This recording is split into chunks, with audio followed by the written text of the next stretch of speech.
Yo, what is going on YouTube? It is your boy GZTV. We are here to finally talk about it. I mean, it is just the elephant in the room. You guys know I am a music YouTuber, and at times, and this is one of the main things that is keeping like music afloat at all, keeping hip hop relevant at all. And we have the Drake and Kendrick Lamar beef. Obviously, J. Cole was involved for a while. I'm not gonna get too deep into things. I want this to be like my think piece of this. I want this to be my overall thoughts on these tracks, referencing maybe a couple of the things that each of these artists have said and accused each other and used as insults and all this stuff. But I was going to do a bunch of notes or like breaking down the whole beef, but I don't think that's how I want this video to be constructed. I want it to genuinely be me just kind of going through each song and finding like what I liked out of it, what I didn't like out of it, kind of slightly breaking it down and giving my thoughts. And at the end of the day, we can only, have an opinion and tell you guys who has the upper hand, in my opinion. But yeah, I mean, you know what shirt I'm wearing, so you probably know who I'm going to give the upper hand to. This was completely unintentional, but let's get straight into it. So on March 26th, what the fuck, 36, that's not possible. As you guys know, Metro Boomin and Future dropped an album. We Don't Trust You. They obviously followed it up again. I'm not going to talk about that, though. We're mainly focused on Kendrick and Drake, and they had a track called Like That. You guys should know this. They had Kendrick on there. So talking about Kendrick's feature on here, there's really not much to say. This was very subtle. This was more of Kendrick just being like, oh, I'm just better than you guys. I'm better than J. Cole. I'm better than Drake. That's really all it was, kind of asserting some dominance, kind of reestablishing himself. Because, he is a very quiet guy. He doesn't talk that much. And he is proud to admit that. He has done that plenty of times through his discography. But all in all, I mean, do I think that them teaming up on Drake is lame? Yes. But honestly, I think, dropping bombshells like this at the end of the day is going to really help the rap industry, the music industry in general. The best albums we got this year was literally this album here and probably Yeat's album. I just have not been a fan of things that have came out in hip-hop this year, and stuff like this needed to happen. Stuff like this is going to make this year memorable for music fans. We've had a really disappointing year so far. I mean, Kanye's music has dropped in quality, and even some of the music he was planning to drop, he didn't drop. I mean, a super big drop in quality. And obviously, you have artists like Playboi Carti and A$AP Rocky who just keep on delaying their albums, keep on being quiet, pushing it back, acting like they're not even rappers anymore. So yeah, stuff like this is needed to like build up hype for hip hop, and things are gonna come in the future, all this type of stuff. So mainly on this track, Kendrick's like, pipe down, just stop talking about the big three. Like, you guys aren't in a big three. I don't associate with you guys. You guys aren't on my level. He doesn't care about the money. All he cares about the respect. He sees everything that this leads to as merit. He started the beef, so obviously he wants some merit. And to an extent, do I think he's trying to stay relevant? Maybe, but I don't know. He also mocks Drake for sneak dissing and has some cold bars that turned the hip-hop game upside down. There were some extremely great, memorable things that people are going to carry for the rest of the year. Him using the term crash out was pretty funny as well. There were some comical moments. And again, I'm trying to be as unbiased as possible because I know the Stan wars on fucking Twitter are going absolutely nuts. I'm not going to do that. The dick riding is crazy over there. I have engaged myself. I will admit I have engaged myself in some of that. We're not going to do that here. So, Drake, and let me just say this, let me just preface this. Drake is one of my top artists. In terms of artists that I listen to a lot, Drake is up there. He's probably top 3. He's up there with guys like Yeat. He's up there with guys like Ken Carson. He's up there. I know that's random. But, man, Kendrick's catalog, to me personally, I think it just stomps Drake's out. Now, does Drake have classics that can stack up to Kendrick's? Sure. But overall, I think Kendrick just has a better catalog, more respectable. I'm not mad about the light pack line. Kendrick is very, very arrogant. He's very audacious. He's very ambitious. He's all these sorts of things on this track. The Prince line is iconic. That's brought up many times in the beef. I like how they reference each other's lines and stuff. It just kind of adds to the cleverness of some of the stuff they're saying. There's like that. We're going to do very short segments for each song. So next we are here to talk about on April 19th how Drake dropped Push-Ups. This was nearly 3 weeks after this track came out, which is extremely understandable on Drake's part because, hey, he didn't really think this was war. He did it. But, this is Drake dissing everyone, not just Kendrick. So you gotta kind of keep that in mind as you're listening to this. It makes Drake competing in this battle so impressive. He goes from door to door of every artist that wants to talk shit and addresses everything, which again, super respectable. He's fighting back. He's standing his ground. So Drake does a really good job in terms of energy, really good bars here. I mean, it's a pretty good laugh too. I mean, he's a very memey guy. You look at Kendrick in comparison and it's more like very serious, like attacking his character. But at least Drake is here to add some comical effects, add some shock value, add some controversy. And yeah, he starts with Future, exposing the fact that he gave Future his first #1 hit with Way Too Sexy with Young Thug. He also responds to this line off of Future and Metro's We Don't Trust You track. I'll pop it up on the screen right here. So he dishes his first of many short jokes towards Kendrick, talking about his shoe size. That's the whole kind of gimmick, and referencing his latest album to create some funny wordplay. You're not big, steppin', look at the size of your shoes, which again is kind of schoolyard fodder, but I think that's what Drake is here for. Each of these rappers kind of have their own purpose in the beef, and I respect that. So this track has a lot of responses to Kendrick's bars from Like That. I mean, I won't get into specific details, obviously, so for the purpose of this track, let's just mention some very notable bars and, the people he went after.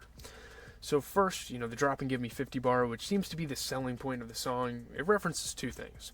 The 2023 video of Kendrick doing prison push-ups and his 50-50 split with TDE, who he basically left for his own label, PG Lang. Each time he drops music, it's a 50-50 split. They get 50% of his earnings. He's still on like a contract with them. He continues to reference his splits throughout the song with some funny wordplay. Oh, your pants might rip. Kind of funny. So he then gets into the fact that Kendrick makes appearances on pop songs like Bad Blood with Taylor Swift and Don't Wanna Know by Maroon 5. He references these to show how TDE is maybe forcing him to do these things and manipulating him, and Kendrick doesn't have control over his own artistic vision. And that's very understandable. So he then mentions how Kendrick has fallen off recently and how artists like Travis Scott and SZA and 21 Savage have surpassed him numbers-wise. The In the Scope and Aftermath wordplay that follows that is obviously great. And then he goes in, he references the Michael Jackson lines by saying MJ passing signifies Kendrick's career dying as well.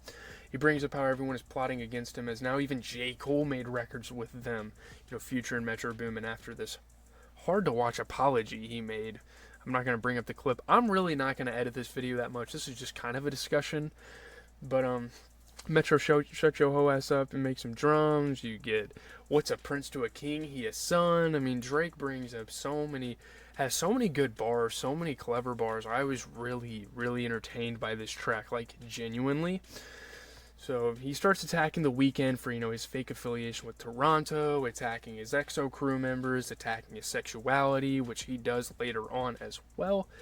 Bringing Whitney, Kendrick's wife, into it, talking about her and bodyguards and stuff, and that gets kind of talked about more later. And at this point in the beef, it just becomes extremely personal between these two rappers. Bringing up someone's family, it's bound to get bloody, it's bound to get messy. He mentioned Rick Ross for being a former cop and getting old, and, similar to Future, kind of has those same sentiments, saying he's a big reason he has songs on the charts, which is very true. Drake has a lot of good points here. He attacks John Morant, which is super irrelevant, but yeah, he acknowledges, like, for the casual fans, this has been going on for years, this is nothing new. He references how soft Cole was for dropping a diss towards Kendrick, apologizing, then taking it down. Yeah, that's extremely understandable. It's safe to say Drake and Cole aren't on the best terms right now, and this beef definitely revealed that. And it's also revealed that Top Dog Entertainment begged Kai Cenat to let Kendrick come on his stream, so that was interesting as well. He flexes his numbers, which has a lot of irony in it, and it's stupid. I mean, the numbers argument has always been stupid in music. I really don't understand it. But, obviously, it is really backfired on him, because look at what Kendrick is doing. And this kind of ties into the fact that Drake took a very interesting route here by seemingly leaking the track on purpose. And fans were, questioning if it was AI or not. And to be honest, in terms of marketing, this was not a good move for Drake. So we can kind of move on from that. That was Push-Ups. I think it's a pretty solid diss track. I mean, I don't think the numbers really matter ever, but pretty solid. So once we start talking about tailor-made freestyle, this is where the beef doesn't necessarily get interesting. It just gets really shaky, and I'm not going to talk about this that much because this was the most corny of the bunch. I think this was the biggest dud of any diss track that has came out from any of these two over the last month or so. Using AI Tupac, like, what are we doing? I don't know. That's super weird. It's like Kendrick's Idols, West Side, like, it's super corny, super weird. It's a fucking dead guy.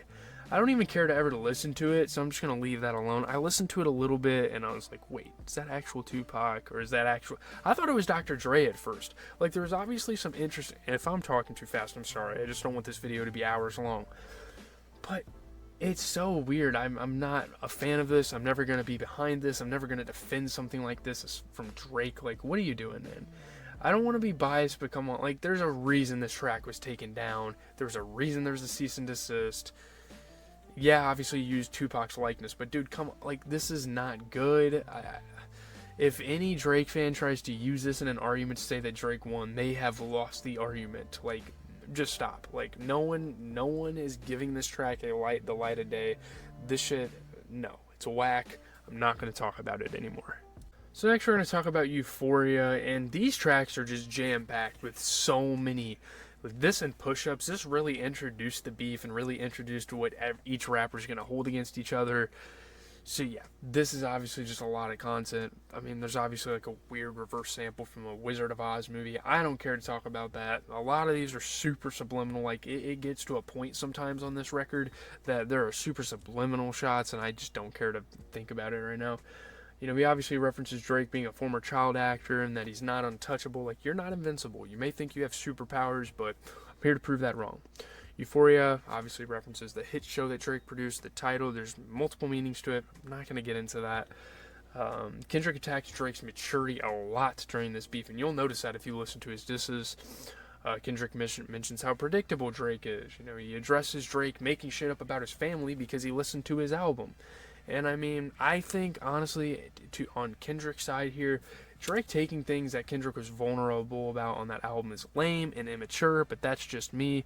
And it's actually funny because the track that Drake had just dropped, like at the time I'm recording this, does the same fucking thing. Like, it's just so bogus. Like, does Kendrick, is Drake even mature enough to be vulnerable like that? I don't know. It is what it is. Kendrick also goes after Drake for appropriating black culture, which is another thing that will be referenced in the future. The whole, Tommy Hilfiger, FUBU fiasco, and he has plenty of other examples of him calling out Drake for, being a fake black person, I guess, and, like, being a culture vulture. I'm a bit shaky on those bars. I can't really comment on it because I don't speak for any cultures, but, like, it's weird, a weird thing to reference, I guess. There's a lot of slight jokes about Drake getting with minors and having a weird affliction at times towards slightly younger women, which, again, another very prevalent thing. Calling him a manipulator and a liar. Again, another controversial thing that is brought up many times. Throughout the beef, I feel overall that Kendrick has been a lot more serious with his delivery and dialect, which seems more respectable to me. So if you guys really want my thoughts on this beef, I'm taking Kendrick right now because he's just more serious. Like, he's more poised about it. You know what I mean? So what that I'm an introvert? Like, you want to attack me for being an introvert? Like, that's just stupid. It's not even a diss. Like, Drake tries to throw these shots sometimes. I'm not hating on Drake. I still think Drake has a lot of value in this beef. But, like, some of the stuff that Drake says, it's like, that's not really a diss. It just isn't. Like, and sorry if I'm looking away from the camera. I'm looking at my computer screen and looking at myself on camera and looking at my notes. But a lot of super subliminal bars that to this day I still don't understand from this record. There's so much going on with some of these lines that I don't have the time to process it at this point. So, like, yeah. The best of Kendrick is still left to come in this video, of course. The money and fame doesn't matter to Kendrick. The Have You Ever sequence was great. Who does Drake think he is for questioning a guy from Compton's gangster, too? Like, Drake himself is trying to say that Kendrick's not a tough guy. There's a lot of irony in that, I think. But I'm going to leave it alone. Kendrick might have done some incriminating things that he can't share. He's not going to say in a song, oh, I fucking killed someone. Like, he's from Compton. Like, if he said shit like this, people would open an investigation and he probably would get fucking in trouble. So, This is honestly a good song, though. I mean, lyrics aside, not sure why Drake fans are complaining about a song like this. Like, I think it's genuinely pretty good sonically, and I don't know why that's even a fucking talking point in this beef. I mean, I could talk about that more. How, oh, Drake fans are like, oh, dude, the beat doesn't even sound good. I'm fucking bored. It's not about the fucking beef. It's not about the fucking beats. We're not having a fucking hit battle here. This is purely like competitiveness as lyricists, competitiveness as rappers, all this type of stuff. So obviously, Drake had a sexual assault case that he didn't own up to, the full amount of money, and Kendrick is saying on this track that he's actually responsible for his actions, unlike Drake. You can admit things. We had this whole copyright infringement thing, and he was able to pay it off, unlike Drake. The whole internet gangster claims and cliches are there, of course. Oh, you're not an internet gangster, digital hugs, blah, blah, blah. Calling Birdman Drake's daddy and how Drake wants to be like him. The Park is Something was kind of corny, kind of some lyrical miracle type shit, kind of some like shit Eminem would say, but I'm gonna let that slide. These two continue to try to sun each other, but it's just bars at the end of the day. Like, if any of the fans want to kind of talk about that, then yeah, the whole Sexy Red, two bad bitches, I don't know, there's a lot to talk about this fucking record. Poking fun at Drake and Cole, hugging and kissing on tour together, addressing Drake's disrespect about Pac, which had to be done as a representative of West Coast hip-hop, that had to be done. It's just not cool, man. Tupac is a pioneer. I'm completely with Kendrick on this. Drake is just extremely petty, bought his rings at a fucking auction. Like, you're a weirdo. Like, you really are just a weirdo. Like, has Kendrick done these antics? Has Kendrick posted on Instagram stories? This is about maturity right here. This is about who the better man is, who the better rapper is, and who the better rapper is can kind of tie into who the better man is. Who is more mature with their lyrics, their subject matter. If you want to be a trap artist, if you want to be a hip-hop artist and talk about money, talk about bitches, you can do it all you fucking want, Drake. There's no maturity there, though. So, yeah, I think we can move on. Obviously, talking about like Drake not being able to respond to Pusha T. We can just kind of summarize the rest of the tracks. I don't want to be here for too long. So next, about 3 or 4 days later, Kendrick does pretty much go back to back here and drops 616 in LA. This is the second diss track officially directed at Drake and their 2024 beef, obviously following Euphoria. So yeah, Kendrick put it on his Instagram page. I don't remember off the top of my head if he ended up putting it on streaming. We're just going to talk about this track more in generalities. Like, I'm not going to get talking about fucking bar for bar, breaking down the entire fucking thing, because again, this video is getting long already, and I'm not trying to sit here for even 30 minutes. Like, I want this to be a little bit of a concise video. Like, if you want someone like explaining the bars, I'm sure there's people all over YouTube doing this. So, the song may have been bait for Drake to respond with his following diss track, Family Matters. Looking back on it, we will talk about that shortly, to see if he mentioned Kendrick's family. When he did, Kendrick dropped his following diss, Meet the Grams, 57 minutes later. We don't have to get through the sequencing of that right now. We can kind of just talk about this track. So the cover art for the song, the cover arts are being really important, or becoming really important in this beef, because they are almost subliminal shots towards each other. It's cropped from a larger picture that served as a cover art for the Meet the Grams eventually. It features a glove with a Maybach logo on it, a division of car manufacturer Mercedes-Benz, which shared a name with rapper Rick Ross's music label, Maybach Music Group, which again, you instantly kind of get. An artist who dropped a Drake diss track of his own in April 2024 titled Champagne Moments, but again, this is in between Kendrick Lamar and Drake, so let's keep it that way.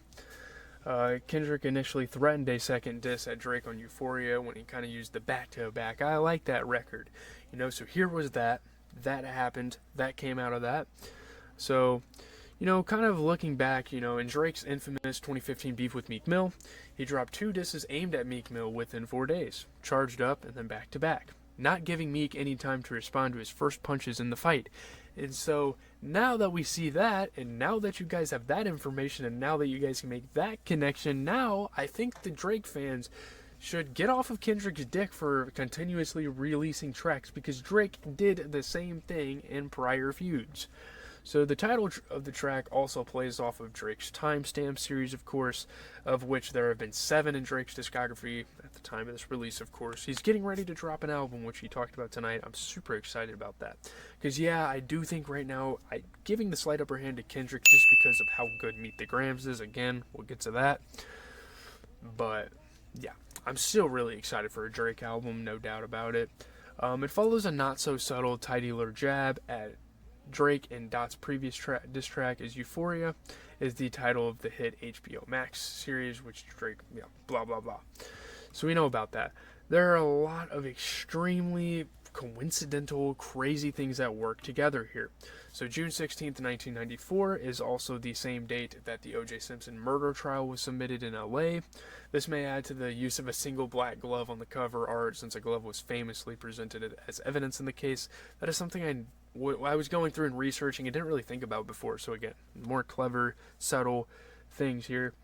The title may have several other potential meanings, whether intentional or pure coincidental. For example, June 16th is the birthday of late Tupac, while Kendrick's birthday falls on June 17th. Father's Day will follow on this day this year, and June 16th was also the date of Kendrick's first concert in Toronto. There's so many things that tie in together. Now, I don't think every single one of these Kendrick is like, oh yeah, let's do that. But yeah, his 2011 tweet was even quoted by the founder of Twitter at the time, Jack Dorsey. So this track was co-produced and co-written by Jack Antonoff, a pop producer known for his collaborations with Taylor Swift. Antonoff's inclusion is likely a response to what Drake said on Taylor Made Freestyle. But now we gotta wait a fucking week, since Taylor Swift is your new top. And if you bout to drop, she gotta approve. This girl really about to make you act like you not in a feud. She Taylor made your schedule with Ant. You out of the loop. So yeah, kind of poking fun at Drake. There's so many subtle little things that you really have to look in to find that out. The instrumental samples Al Green's October 1972 track What a Wonderful Thing Love Is, which features Drake's uncle Teenie Hodges on guitar. Again, so many things that are looping around, and like putting the subtle stuff, like the sublims, putting all that stuff to the side. I think, the beat selection and a bunch of other things from Kendrick here, I do really like the production on a lot of these records. So shout out to Kendrick Lamar. Like, he genuinely made some good music.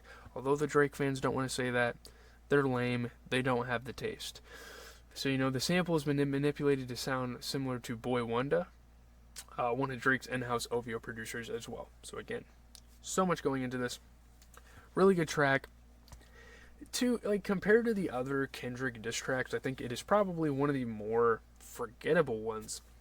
That doesn't change the fact that it is a pretty solid track. So, yeah, I'm not going to go bar for bar in here. But, the Zach Bia thing was kind of funny, how he even knows who that is. But, yeah, let's move on. Oh, and by the way, this is where, we started hearing things of, OVO having a mole and that they're possibly working for Kendrick. So that is really important detail to kind of bring up. So next up, that same night, in response to Euphoria and 16 in LA, I think Drake drops what debatably is his best diss track in this feud. And I think right after this, the overall best diss track in the feud is yet to come. But in terms of Drake's performance in this beef, this is easily his best song. The song was great. I genuinely liked this. Not all of Drake's diss tracks I liked. Taylor Made really rubbed me the wrong way. I'm not even really that big of a fan of The Heart Part 6, which I'll probably have to re-listen to before I record my bit for it. But yeah, this is his third diss track towards Drake. He shoots at Kendrick and lays multiple truths. But there's a lot of lies here. There's a lot of truths. There's a lot of lies. There's a lot of unverified information. That is kind of the huge controversy, as people are kind of sitting, waiting. Are these things true? This is some damn reality TV. Simultaneously, he refutes claims made throughout Kendrick's disses. Nobody is safe. Drake also takes shots at The Weeknd, Rick Ross, Metro Boomin, A$AP Rocky. Continuing.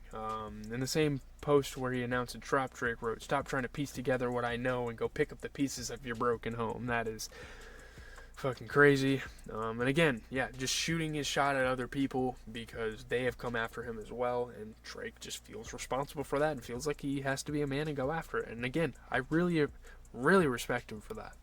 So before the drop of the song, Drake uploaded multiple memes, videos, and pictures on his Instagram story as a warning for this track's drop. It's important to have this context. First, and before the drop of 16 in LA, he uploaded a photo of Adonis looking at a mirror captioned with "Mirror Time Crody." The whole Crody thing, the whole Kendrick making fun of his accent, I thought, him kind of laughing it off was funny. This is a reference to Kendrick making fun of the Canadian slang. So, following the drop of Kendrick's second disc, he used a video of Denzel Washington from The Equalizer 2 directly warning his enemies about what is coming. I'm gonna kill each and every one of you, and the only disappointment to me is that I only get to do it once. Which, that hasn't really aged particularly well, because no, Drake, you can't just drop this track and do it once. This has aged absolutely horribly for you. But, and like again, like I said, I'm not a huge fan of these stupid antics that Drake has on social media. Keep it to the diss tracks. Put it on your diss track too. So, a few hours after all this, he uploaded a photo of a caution tape only a few minutes before the song's release. Finally, he posted a photo of an owl looking at a red button on his Instagram story. Obviously, the owl represents OVO, while the red button alludes to the Red Button song that he made, where he claims to possess potentially damaging information to an unnamed individual, which may be released at the push of a red button, a double metaphor referring to a detonation device, and the illuminated button on studio recording equipment, indicating an active recording is in process or a broadcast is underway. So yeah, again, a lot of clever stuff. You know, Drake has this whole aesthetic now with this red button. I think it's kind of cool, in a sense. Moments after posting the image of the red button, obviously he released the song. You know, the diss starts with the outro of his previous diss track, Push-Ups, and in a sense, like, the beat switch did kind of tease his fans and kind of let them know that, hey, I have more possibly coming. You know, Drake doubles down on it before switching the beat into a second verse. You know, kind of similar to Euphoria. He uses 3 beat switches to address several themes, and that does kind of like, you know, it kind of like makes you think that Drake did this to mock him. He also dropped a music video along with the diss, which really adds to it, and I really appreciate Drake for doing this because this adds a lot. The video is divided into 3 parts, as is the song. In the first, where he is addressing Kendrick, Drake bought the van used in Good Kid, Mad City, the second studio album by Kendrick, drove it all the way to Canada, and fucking destroyed it. Which again, it's more of a meme, it's more of an antic. Like, Drake is kind of being a little immature here, but like, still, it's funny. In the second verse, where he is addressing everybody, a Mercedes hearse is seen with the back lit up. Drake dedicated this verse to kill and bury everybody, hence the funeral car. Lastly, the third verse sees Drake having dinner at New Ho King. This is the same restaurant Kendrick references being safe at in Euphoria. That is insane. That is some crazy clockwork from Drake to literally pop up there 3 days after Kendrick mentioned it. Mocking Kendrick, Drake shows the build up to recording this song along with his visual in this part. So, the main themes discussed in this diss track were Kendrick's domestic abuse of his wife, use of ghostwriters, and infidelity. Like, no, Kendrick, how can you, I don't know, I like this track, but Drake, how are you going to bring up ghostwriters? No. But, Drake also mentions Whitney, Kendrick's wife, having a baby with her bodyguard Dave Free, which is fucking insanity. Throughout the song, he insisted on using the N-word constantly, a way to show Kendrick that he has no say in the matter. The track was released exclusively on YouTube and was the second of 3 tracks released in a 24-hour time span. So, on the same Friday, Kendrick Lamar first dropped 616 in LA, followed by this diss, and ended with The Dark, Meet the Gram, followed by 1 Hour, which we will get into right up next. So, Drake uses a simple backdrop and font as the 90s television sitcom of the same name, where the series, I'll put a picture of what the show looks like on the screen. It literally is just like it. Where the series revolves around the Winslow family, an African-American middle-class family living in Chicago, Illinois. And it's worth noting, Kendrick was actually born and briefly raised at Robert Taylor Homes, a public housing project on the south side of Chicago, before moving to California. So he wasn't technically even born in Compton. So that's a really interesting revelation as well that Drake fans can take and have a field day with.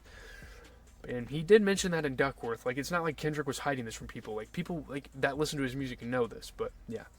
Additionally, when Drake posted, I'm speeding through this. So additionally, when Drake posted Family Matters on Instagram, he also dropped a short parody remix of his 2011 track Buried Alive Interlude that notably only features vocals from Kendrick Lamar. And I don't care about this. This really didn't concern me. I mean, he imitates Kendrick's flow in the song while dropping additional jabs at him. Drake's satirical remix is on his Instagram. I didn't care for it because I thought it was pretty fucking corny, but I don't know. Let's look at Meet the Grams, because this is what I've been waiting for the entire video to talk about. So obviously we talked about 616 in LA, Euphoria, Family Matters, all that stuff that kind of led up to this. So literally the same night as Drake drops Family Matters, here we go. Kendrick used this track as fuel to unleash the sinister 6-minute track Meet the Grams, one of the most evil diss tracks I've ever heard. I'm not glazing, I'm not trying to be biased. This is nightmarish. Like, the delivery, the beat, it sounds like he's fucking narrating a horror movie here. Like, it's crazy. It's a crazy song. I get the daughter bombshell, I get it. I can be on a Drake's fan's side about that. Like, yeah, that hasn't been proven to be true, but Drake has said some fake, like, unverified things about Kendrick too, and some other things that Kendrick said on the song are worth to know. You can't just be a casual, see an allegation and, oh, the whole song is about the allegation, guys. Like, sure, that was some sort of bombshell, but, like, are you fucking kidding me? So, as the title implies, Kendrick sends a personal message to each member of the Graham family, which is super fucked up. It's like this little therapy session where he's just sitting there evilly talking down on their son while they are sitting right in front of him, like, directed at them. Obviously, literally, not literally, metaphorically. But he exposes scathing allegations about Drake, many of which were never previously reported. The most notable allegation is that Drake supposedly has an 11-year-old daughter and unspecified other children. He even references later on the track, yes, Drake could have multiple fucking baby mamas for all I care. Drake made light of the allegation to discredit it with an Instagram story post shortly after the track drop, but you guys forget, he did the same thing when Pusha T dropped the story about Adon. Don't forget about that. So, beyond addressing the Grams, Kendrick attacks other aspects of Drake's character. He is a Gram, and he is the focal point, the punching bag for Kendrick in the song. So he claims Drizzy is addicted to prescription pills. Sorry if I'm stuttering, I'm talking fast as fuck. Perhaps the ones displayed on the song's cover. Again, these were found out to be fucking fake, but, like, that's weird of Drake to even do in the first place, so who fucking cares? He compares him to disgraced movie producer Harvey Weinstein, claims he has sex offenders on his OVO sound payroll, and that he is a sexual deviant. He hypersexualizes women, he uses them for sex, he does all sorts of different things. And I think the most sinister and the most evil part of this song, and I'm probably not going to talk about this song that much, it's really not deep, it's really not subliminal, there's not a whole lot of, like, hidden meanings behind anything, but, this track's cover art was removed for the streaming release, and people are like, oh, it's because they were fake pill bottles and shit, which, yeah, maybe Drake is partially confirmed at a time, but this is due to HIPAA privacy rules that protect individuals' medical records. You can't have someone's medical records, their prescription bottles, on a cover that is going to be publicly released on a streaming platform. Can't do that. And Kendrick obviously respected that. He didn't want to catch a fucking lawsuit. And it wouldn't have been Drake. Like, I'm not saying Drake would have pressed charges, but he would have got charged because it's just illegal for anyone to do. It's not, like, up for interpretation. But the original cover art appears to be a zoomed-out version of the artwork that accompanied 616 in LA, displaying items rumored to belong to Drake that were stolen from his father's suitcase. And that whole situation is so fucking weird. And DJ Academics kind of talked about it as big of a fucking hater I've been about DJ Academics. I haven't really mentioned him on the channel, but over the years I'm definitely not a huge fan of him, but he kind of brings this to light. Very close source, of course, to Drake. He talks to Drake a lot, I'm sure. So, among these items are Ozempic, and this is probably one of the most comical fucking things. Like, even if the Ozempic shit is fake, I think it's just funny. Like, a lot of this is jokes. Like, at the end of the day, we are talking about a rap beef. Like, something that is mostly fabricated. Like, let's be honest. There's Zolpidem pills. I'm not sure what Zolpidem pills do. Like, sleep pills? Oh, insomnia, yeah. Okay. He has receipts of outrageous jewelry purchases showing his spending problems. These items were resting on a multicolored button-up t-shirt depicting a cartoon dog urinating on a red fire hydrant. Kendrick's fucking hilarious for this. This might coincide with the name of Drake's October 2023 album For All the Dogs, which features J. Cole on a first-person shooter, trading disses directed at K-Dot, and that was pretty much the album that revamped the feud, talking about the big three, and this is what really triggered Kendrick Lamar to make that feature and put it out to the world. Furthermore, this could be a subtle allusion to longtime rumors that T.I. let his friend urinate on Drake. There's a verse from October 20, we did it big. So drunk in LA, end up pissing on Drake. Shit, fuck it, that's still my brother. And that is something on Twitter that I don't hear people talk about, which is fucking crazy. This is alluded to in the first verse when Kendrick addresses Drake's son Adonis. Never let a man piss on your leg, son. Either you die right there or pop that man in the head, son. It's crazy, man. There is so much that is behind these. I mean, yeah, there are definitely subliminals on this record. Obviously not as much as, some of the other diss tracks, but that is crazy. Again, I had to research this, and this was a big revelation for me. Like, holy shit, this is really weird. But this is some Diddy shit, for real. I'm not saying Drake should be, criminally charged, but he's got some weird shit for sure. He's got dirt on his name. There's no doubt about that. Let's move on. So then, the very next day, pretty much, we get Not Like Us by Kendrick Lamar. It's crazy. This is happening right around my birthday, and I'm recording this video late night on my fucking birthday, which is crazy.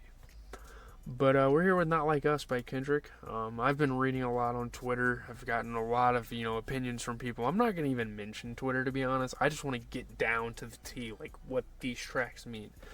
So Not Like Us is Kendrick Lamar's fourth diss track towards Drake. Not even 24 hours after he released Meet the Grams, he drops this.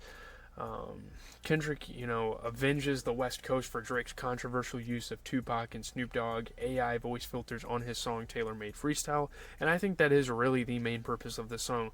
I really don't even think this is a diss track, all the way. I just think that Kendrick is trying to shout these guys out and help them out and give us a club banger for the West Coast to really represent the sound, bring it back, and tell Drake, show Drake hey, you can't be doing this.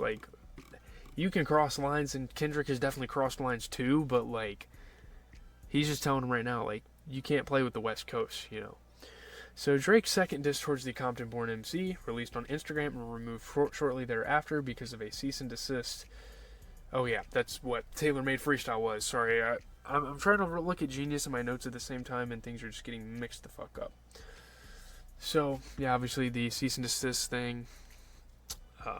Kendrick raps over a bouncy Mustard-produced beat, which, typical Mustard style, is inspired by hyphy, a genre of North Californian hip-hop. It's got I don't really know how to explain hyphy. I know what it is, but I can't really explain it. I've definitely heard people talk about it. It's hyperactive hip-hop. It's supposed to mean hyperactive, but I can't describe the sound. You'll know, and you'll be oh, that's West Coast, and it's hyphy. So yeah, and it is so crazy to see Mustard producing a beat with Kendrick over this, because and it's funny, Drake fans were trying to complain oh, your tracks aren't fucking catchy enough. Here you go, here's your fucking club banger, dude. If you want it, I have to enlist DJ fucking Mustard to do this.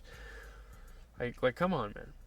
Kendrick's zany vocal inflections and fast flows are reminiscent of Bay Area legend E40, a personal favorite of his. Again, showing love to the West Coast, paying all sorts of homage. It's a really good cultural piece, rather than even a diss track. But obviously the diss is right there, talking about the pedophiles, just having some fun with it at this point. Dreams of living life like rappers do. Bump that new E40 after school. Big ballin' with my homies. Obviously Kendrick Lamar on GKMC especially. That is another West Coast centerpiece, timepiece, whatever you want to call it. He showed a lot of praise for E40 on that song, on Money Trees. So, among other disses, notably calling Drake a snitch and a culture vulture, Kendrick continues to double down and progress on prior made allegations of sexual deviancy. This time he outright calls Drake a pedophile. Before it was a little bit subtle. It's yeah, you kind of like kids, but now it's I'm just going to call you a certified pedophile. Which is funny. It's just jokes. You get, I don't know. Obviously, the YouTube thumbnail featured right here features a Google Maps screenshot of Drake's mansion at Park Lane Circle and Toronto, Canada, known as the Embassy. Park Lane Circle is a Toronto oasis where celebrities love to build extremely lavish mansions. This is where all of like the Canadian people are, and Drake is like in that area. Like all the rich Canadians and all the rich Canadian celebrities and stuff. So the thumbnail, edited in a way that closely resembles the modern sex offender registry, which pinpoints the residency of a convicted offender, is continuing the thread of allegations by Kendrick Lamar that Drake is a sexual predator. Now, these aren't real pins. You're not going to go to a sexual predator or sex offender website and find these pins on Drake's embassy, but it's a joke. It insinuates that Drake's mansion, nicknamed the Embassy, is a hub for illegal activities, particularly pedophilia and or sex trafficking. I think that's one of the big revelations and one of the big shots that Kendrick Lamar has for Drake, is that not only is he a pedophile, he might be sex trafficking. He might be doing some Diddy shit right now. Like, seriously. So the track was first teased on Twitter by two persons. One of Kendrick's associates, and Anthony Top Dog Tiffith, the founder of TDE, the label and collective that Kendrick belonged to before retiring to his PG Lang enterprise. And to an extent, him working with these people kind of co-signing his stuff, kind of shows that they're not on bad terms and that they're not doing splits, they're not taking money from him, so Drake can stop that act right now. Which he kind of did, because it did kind of get worn out and got annoying. But the first tweet stated that he's nowhere near done. Kendrick isn't.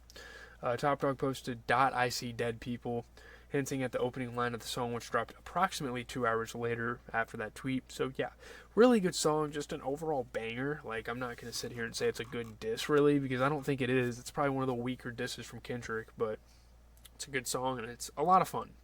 So, yeah, if you're going through the beef and listen back to the songs, this one is definitely worth checking out. But let's get into what Drake had just dropped. So now we get to the last and certainly not least up to this point diss track, because we all know that more is coming down the pipeline. This beef is far from over. We're not necessarily finding any answers yet. And I haven't really listened to this song that much, but I did get the general idea. I listened to it a couple of times in the car. So yeah. In the Heart Part 6, Drake addresses the allegations and controversy made by Kendrick on his last two disses, Meet the Grams and Not Like Us. And you obviously know the reference of the title. We'll talk about that soon. So following the release of Meet the Grams, the beef took a pretty dark turn as Kendrick accused Drake of pedophilia, shady behavior that is similar to that of Harvey Weinstein, and having a baby daughter. So there's obviously a lot at stake for Drake here. Drake doesn't really have to explain himself until things are brought to light, proven, but obviously he wants to do it because it's entertaining. Similar to how Kendrick mocked Drake's AM/PM series of songs with 616 in LA, Drake kind of gets back and takes a page out of Kendrick's book, mocking the Heart series, which, in my opinion, in terms of rap singles, is one of the best song series I've ever heard. There's so many great songs, so many great gems, great lines in that. Heart Part 4 is amazing. If you guys haven't heard that song before, go listen to it. But, this has been a staple throughout Kendrick's long career, particularly when he drops albums, he'll come out with a Heart song and kind of, signify, what he's doing on the album and give you a little sampler. So Drake revealed the song via an Instagram post without any prior announcement on the evening hours of my birthday today. He said, "The Heart Part 6 out now, and we know you're dropping 6 minutes after, so instead of posting my address, you have a lot to address." That's not true. That didn't end up being true, because right now Kendrick still hasn't dropped. And just a little announcement, just a little foreclosure. Up to this point, whoever drops something next, we're just going to react to it and review it on the channel. And if it takes up all my channel's content, let it be that. Because I do really like music, and I'm really prideful about it, and I want to talk about it. So yeah. The cover art depicts an Instagram comment by PG Lang co-founder Dave Free. It's probably hard to see in the video, under a post of Whitney Alford's children. Drake used this to allude to his claim made on Family Matters that Alford cheated on Kendrick with Free and had a baby with him that Kendrick is raising. She liked the message, if you can see right here. She liked the message. So there's got to be some significance there. Obviously, he's the manager of Kendrick, but yeah, I'll show a picture of the actual post and all that stuff. But on the track, Drake continues to address everything that Kendrick has recently thrown his way. He reveals that the supposed existence of an 11-year-old daughter that Kendrick suggested is a completely false hoax that was leaked to Kendrick's team in hopes of baiting him to use it to his advantage, which worked. And it's a fine marketing it's a fine strategy, and it's a fine approach by Drake to take on the beef. But I don't know. I'm just not really sure about that. I think that's really weird to have someone spread false information about yourself. I don't know. I guess it was smart. Who knows? So Drake also addresses the allegations of pedophile-like behavior that Kendrick first described on Meet the Grams, explicitly denying those claims and expressing absolute disgust. So in that facet, he's pretty much saying, nuh-uh, for a full 5 minutes, which I've seen people talk about on Twitter. But I will say, we'll give him credit about the 11-year-old thing and him having this hoax going around and him spreading out false information about himself. But, yeah, the song uses a Prove It by Aretha Franklin as a sample throughout. Looks like Drake wrote the song and produced it in one day, which means the sample was cleared in less than 24 hours, which is absolutely fucking insane. That's just Drake. I mean, that's just the power of Drake. But there were some really crazy bars about this Dave Free thing, and I feel like Drake has a lot of leverage now with that, and the tides could be turning. So it's going to be really interesting to talk about the beef. So that's going to do it. I haven't really decided if I want to full-on edit this video or not. I'm just not really sure. Like, I kind of want to just have this be a talking point, me break it down, me give you guys some thoughts. Who do I have winning right now? I think Kendrick Lamar is winning right now, but there's a huge possibility over the next coming days, over the next week or so, that Drake could win this. And if I'm being honest with you guys, this is getting a little burnt out. They are milking the fuck out of this. Like, I won't lie there. I will definitely admit I'm getting a little tired of some of the shit that's going on. But it is still somewhat entertaining. There's not a lot of people dropping music and stuff. Obviously, Gunna's dropping an album this week, and I'll do like a little review on the channel for it. But yeah, I think Drake might have mentioned him dropping an album soon. I'm gonna have to go look for that album dropping soon. There have been rumors circulating that Kendrick. Okay. I had to check that real quick because I guess Kendrick is supposed to be dropping an album, which I would fucking love. Someone needs to drop a damn album this year, and hopefully these two, passionately going at each other lyrically kind of incites something like that. But, yeah, that's really all I have to say. It's just a beef at the end of the day. No need to get serious and attack other people personally because they have a fucking opinion on the beef, guys. Like, let's keep this civil between ourselves. We know it's not civil between our favorite rappers, but between ourselves, there's no point of taking it to certain levels. Like, it just doesn't need to go there at times. But leave a like, comment, and subscribe. If you guys are watching this, I really appreciate it. I'm not sure how many people are going to be tuning in. Again, sorry if I talk too fast. I just don't want this video to be fucking 40 minutes long, which it damn near might end up being anyway. Yeah, that was me kind of breaking down the tracks, giving my thoughts on it. Yeah, have a good rest of your night, guys. I'm going to enjoy the rest of my birthday, I guess.